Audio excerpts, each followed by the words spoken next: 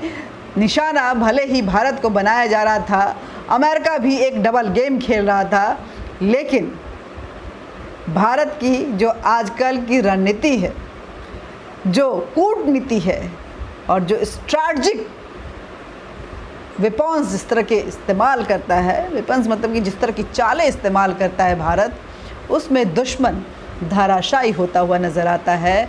रूस अपने हथियारों की तैनाती जो है वो अफ़गानिस्तान बॉर्डर पे शुरू कर चुका है। रूस सख्त हो चुका है तालिबान को लेकर के।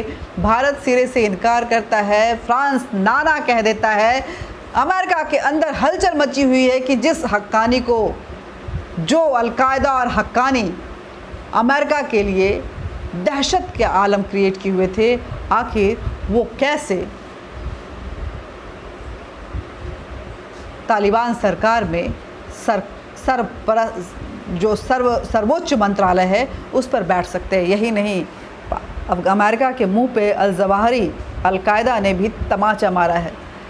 जो पाकिस्तान अमेरिका को के पैसे खा कर कुछ दिन पहले तक उसके थाली चाटता हुआ नज़र आ रहा था, आज पानी पी पी के उसको कोसता हुआ नज़र आ रहा है।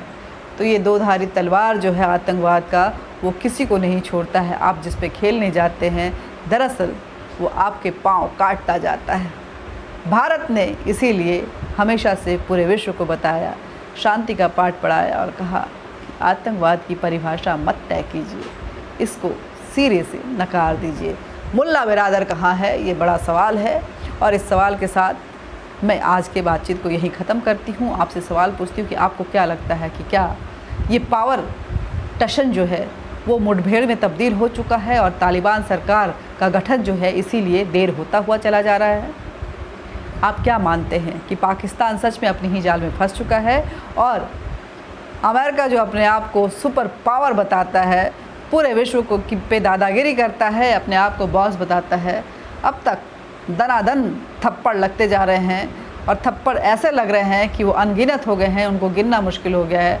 अमेरिका की हालत पतली हो गई है और पूरे देश के, पूरे विश्व के सामने उसकी जो कलई है वो खुलती जा रही है। ऐसे में भारत, क्या आपको लगता है कि विश्व गुरु बनने जा रहा है? अपने विचार, अपने जवाब कमेंट बॉक्स में ज़रूर लिखें।